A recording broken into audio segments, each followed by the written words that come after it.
Are you ready to start? Yeah. Yes. Okay. Sorry. Yeah.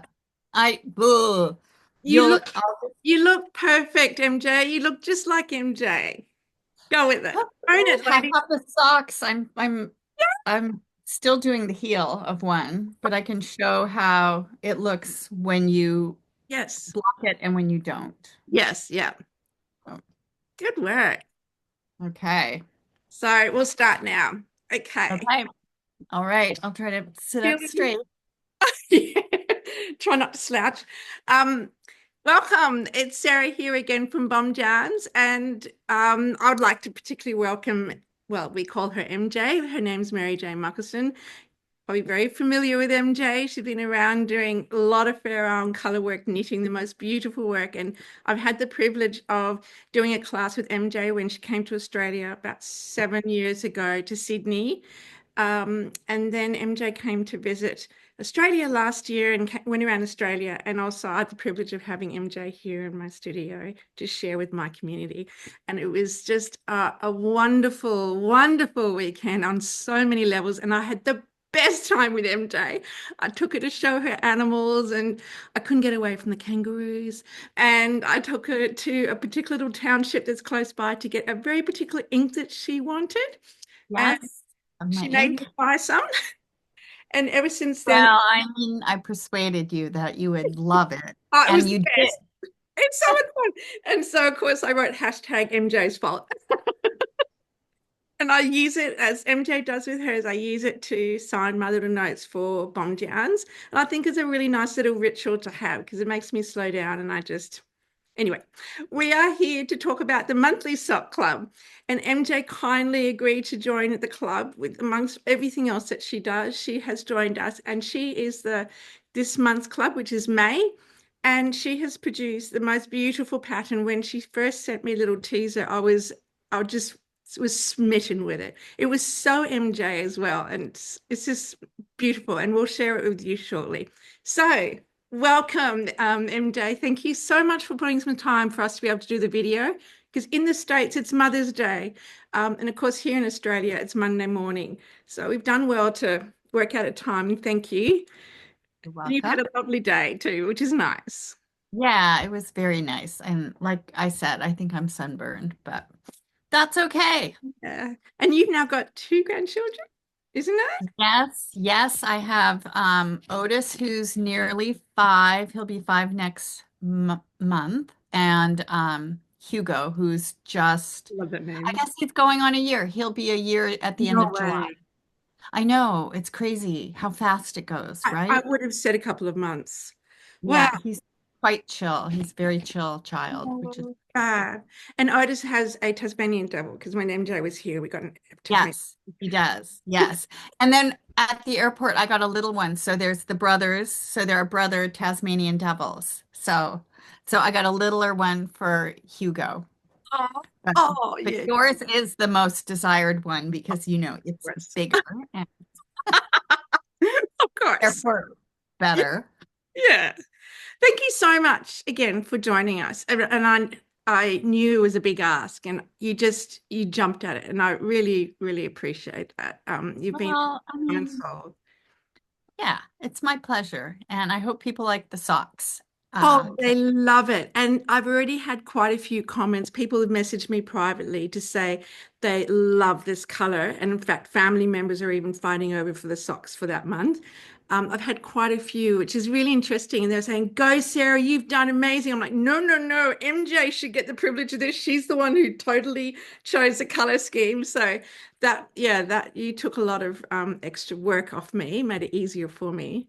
And that was great. Well, I know you match the colors really well. So I was trying to bridge the gap between because it's spring where I am and it's fall where you are, and but it's the change of season, and you get the special new flowers for each season. Yes. So that was the thought behind it, and the color choice too. I wanted orange for sure because um, I don't know. I just wanted something cheerful, and it goes both ways, spring and Yes. summer. Yes. Yeah, totally.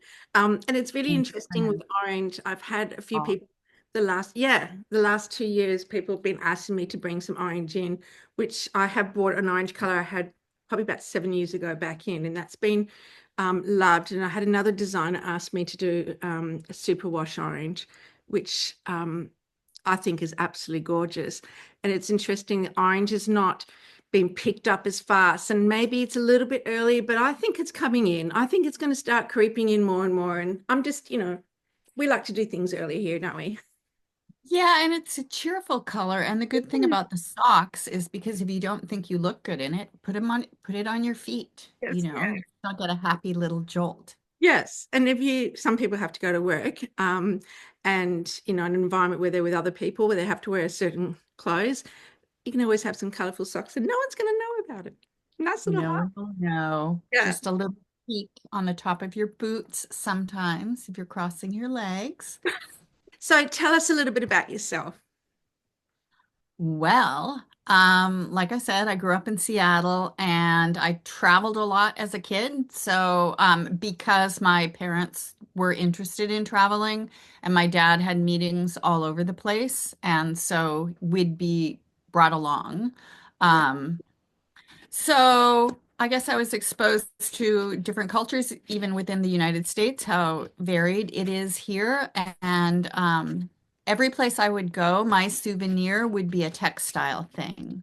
Like in Switzerland, I got a little felt hat that had embroidered flowers on it. I got um, a, a felted hat in Czechoslovakia because it was called that then. Um, that I know now was felted in one piece and then the embroidery on it where the Swiss one was cut was sheets of felt that were cut to the Mhm. size of a hat and sewn together, but the Czech one was formed, so it was, you know, So they had, yes. so they had a hat form. Anyway, it was wicked cool. And I also, growing up in Seattle, it's quite Scandinavian. So I was exposed to a lot of Scandinavian sweaters. My great grandmother was Norwegian. We don't have, I don't know if she knit. There's evidence somebody knit, but she definitely did needlework. So we had like tapestries, Norwegian tapestries that she cross stitched in like little blinding cross stitch, these crazy horses that kind of made it into my 200 or 150 Scandinavian motifs book. Yep. So, so anyway, That's a great. I'm rambling. Sorry, I'm rambling again, you guys. But I traveled a lot. I collected textiles. I went to school. What did I go to school for? I went a bunch of different places. All that knit. I Mhm. like I studied fashion history. I went to the University of Washington in Seattle and tried to combine a textile major and an art major, and the art department was all for it. But at that time, the textile department was not all for it. So they didn't really like that idea. I think you could probably do it now, but in those days you couldn't. You couldn't even weave if you were in textiles until you were a senior. You could stand at the doorway and look at the looms, but you could not weave. Um, so then I went to New York for a summer program to tell myself it was a stupid place to be because I was very interested in fashion. So I took a fashion course at Parsons School of Design, a summer program, Mhm. and quite realized I wasn't gonna be able to. Well, I asked the question. They were proud that everybody gets placed in the industry, and I asked how many people, how many people graduated, and it was like 8 people. So I knew I would not be one of the 8. So, Oh, which is fine. I love New York, and I world. with the portfolio that I had, I was able to get into a school called Pratt, which is in Brooklyn.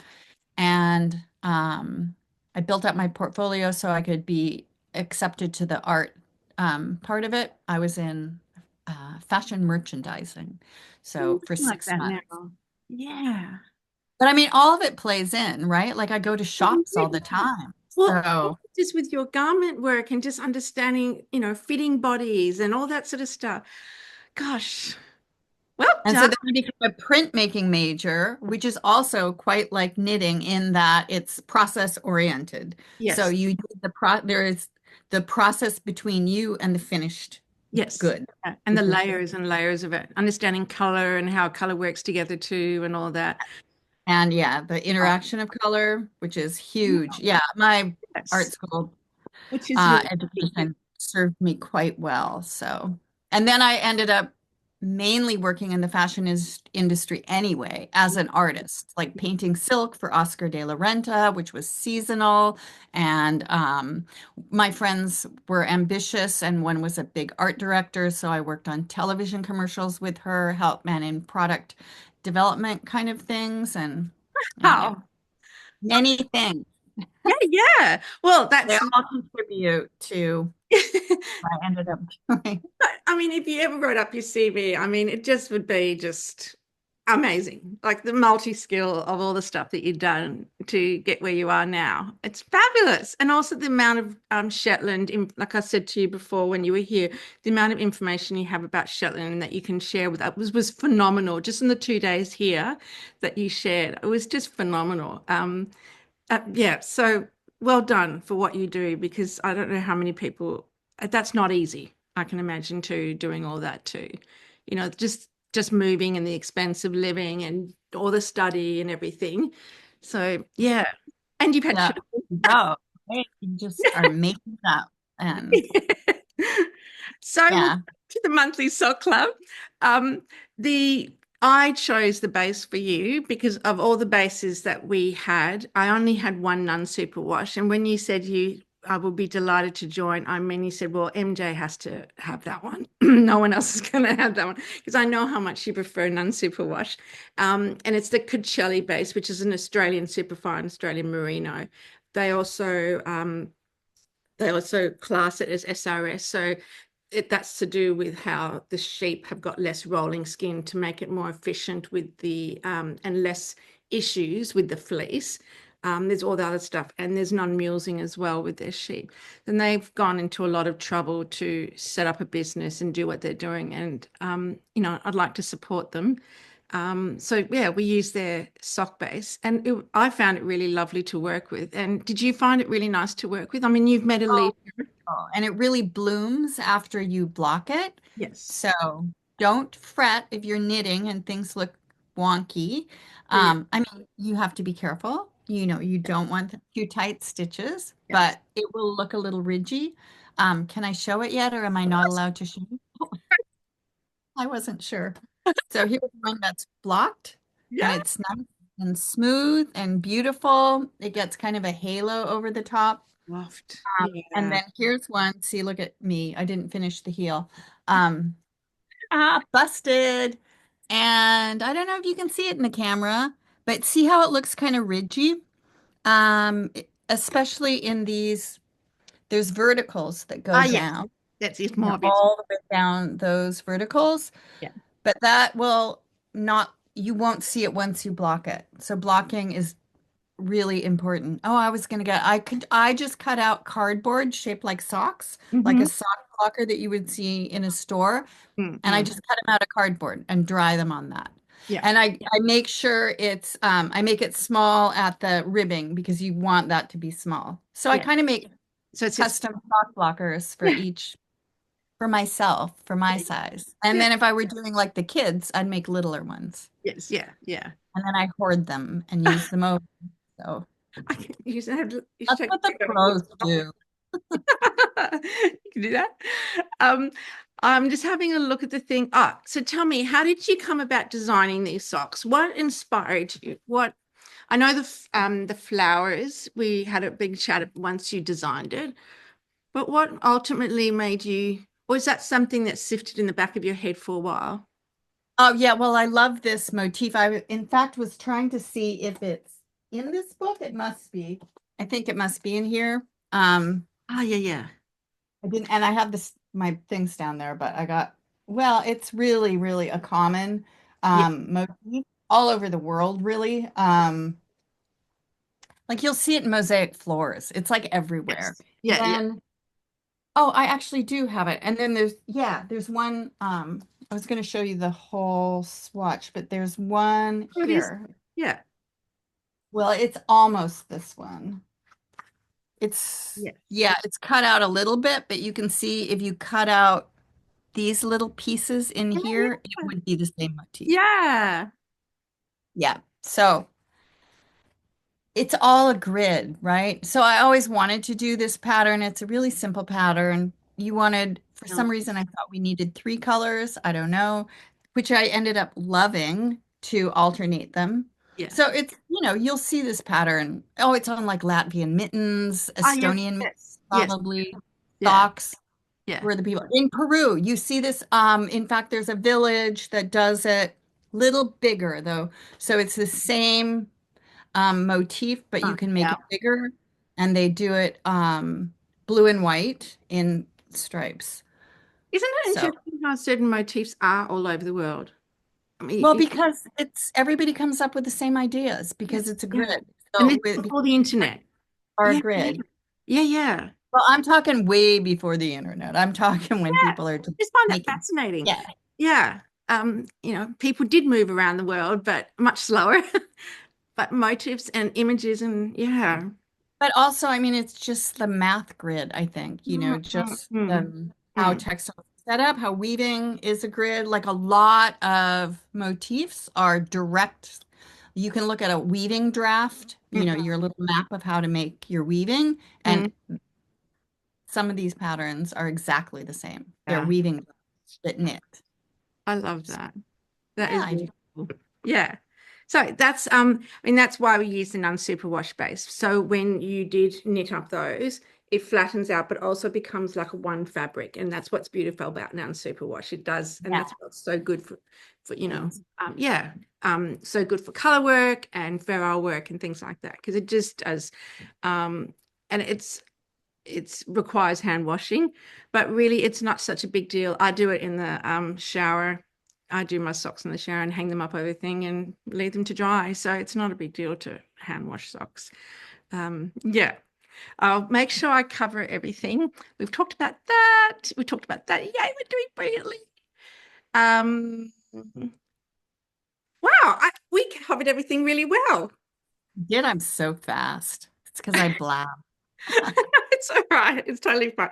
Because there are times where, I really enjoy the chat, and then all of a sudden I'm like, oh, we haven't covered everything. Because people like to know some of this stuff. Tell me about the colors. I mean, you talked about the orange, but the other two colors, I get a sense when I've worked with you and I've watched you teach, you do have a kind of tone of colors that you prefer. Is that is that the case? Um, I look at your well, garments, they're quite different. well, it changes. I will say it changes over time. Things But that I've made that I used to hold up as examples of really bad things, sometimes I like them now. It's like, oh, I love that. yeah, yeah, Like yeah. that looks good now. Where I used to hate it. So I knew I wanted orange for this because to me it Yeah. speaks of the Oh, fall, falling leaves. When yeah. I went up to that German town above Adelaide, that and it was all falling leaves and Yes. beautiful. It was a beautiful day. Yeah. Um, so I that I re reminded me of that. Plus, it's one of the most favorite flowers I like to grow are just calendulas because they're foolproof and they just come up, pot marigolds, they call them. Like, You can eat them. So I was thinking of that in mind. And so obviously with orange, you're going to get yellow, but then I didn't want it too sweet or too twee. yeah. So then I brought in that weird, like putty color. So I like to throw in kind of icky things. Like if something's too pretty, you Yes. throw in kind of an icky color. Which you were really Um, good at pushing the students here at doing that. yeah. So plus you could do this a million different ways. Yes. I Yeah. think it's versatile for others. You could just do it in two colors if you Yes. wanted. Yeah, totally. Totally. And it was interesting how for me, when I was doing the dyeing for these to try and achieve the color you gave, because it's non-superwash, it comes up a bit differently than, say, superwash. Superwash is a lot more predictable than non-superwash, but I was so damn determined to get the color. And the color strips that you sent me were really handy. And I felt very, very closely, was able to, the orange to me wasn't quite 100%, but I knew that it probably never will be. Um, but I was pretty happy And with it'll change. I mean, even looking at something on a screen and it. looking at something in real life, it's Yeah. completely, and then bring it to a corner of the room and it'll look like a completely different Yes. color. Yeah. So, and I guess that was part of my thought too, that there was enough leeway between the light and the dark, like even though, the values. So there's really essentially three different values, Mhm. even though some, they're kind of close. And Yeah. because I used a really saturated color, which is the orange, that other colors will show up. Mm. Yeah. Even though it could be quite close in value, if you took a picture in black and white, Yep. the thing that the black and white camera doesn't see is the saturation, which is a bright color like Mm. orange or like bright pink. Mm. So, um, yeah. So That was anyway, great when you brought that up in our community because a lot of people use that as a way of helping themselves. And I get it, you need to have certain things to help yourselves. But when you came, I knew that was something that was going to, get the community thinking even more. It's like, oh my God, my brain's hurting. But they needed that yeah, because you yeah. appreciate. It's good to do that black and white thing. Like I say always try to see the colors yourself and Yeah. then take a picture and see what it says. But then move, if the camera thinks it should be something else, do Mm. that and then take another picture Yes. because Yeah. chances are it'll want you to move it back. Yes. So you, Yeah. in the end, need to rely on your eye. And Yeah. the camera also doesn't know what to do about orange. It Yes, just, yes, yeah, exactly. And there's certain colors like teal, I really struggle to get it correct. It's really frustrating. Oh, that's right. Let's talk about the name. So once you had designed it for a while, and then I tapped you and said, "What are we going to call this?" And we really struggled with that, didn't we? Because we looked at Tasmanian flowers, and nothing was really just quite right. And you looked at home as well, and but you came down to, and I really actually I think that's the because best one. because I'm particular, and so I wanted it because there are, It's your work. 8 petals or something. Hmm. So all the yellow flowers I knew were 5, so I was Yeah, not going to yeah, call it that. yeah. Yeah, Mum and So I were, daisies come checking. in all different kinds. So, yeah. So daisy drift Yeah, yeah. because drifting across the knitting. So plus daisies are my daughter's favorite flowers. So Yeah, maybe, you said your daughter loved them. yeah. Yeah. So you have to finish it for her. Maybe Mhm. it's a Christmas gift. I only have the heel. Oh no, are you kidding me? I'm keeping them. I want them. Oh, that's so nice. I Oh, like them. thank you so much, MJ. It was Okay, really well, nice having you. Yeah. And I hope we get to meet again soon because you're oh so, yeah, I mean, I'm planning my return trip. And this time I want to spend, well, my intention originally was to spend all my extra time in Tasmania, but it didn't work out. So no, you didn't. the next time it will work out. And I will take you to my favorite spot in Tassie, which is known as Crescent Beach. Yep. Um, and people who are locals here know. And it's just one of those, when I first went there, I gasp, and I've been living here for a while. So yeah, it's if I can get people and take people there, I will, because it's just so beautiful, all seasons. Yeah. So that's funny because the beach I go to is called Crescent Beach too. No, So I was just there 2 days ago. meant to be, meant to I be. Yeah. Well, we will meet again, but know. keep in Okay. touch. All right. Thank you Thank so much. Thank you for Okay. And good luck, everybody, with your sock pattern. If you have questions, just ask and we'll yeah, help yeah. you out. Yeah. And we've got a Ravelry group that um hopefully people will ask. Usually people send me quite private messages. I'm like, "What's the group, not the group." But we'll see. But yeah, you take care Okay. All and I'll right. thank you. Bye. Bye, Thanks, everybody. MJ. Yeah. Um, yeah, is that better? Yeah, that is better. Excellent. Can you hear though? I can- well, that's easy and done. Good, it's done. All right, I get to talk to you a little bit. Yeah. It's Mother's Day, so we went to the garden center and it was really warm and nice. Oh, yeah, there's a bit of big eye roll there.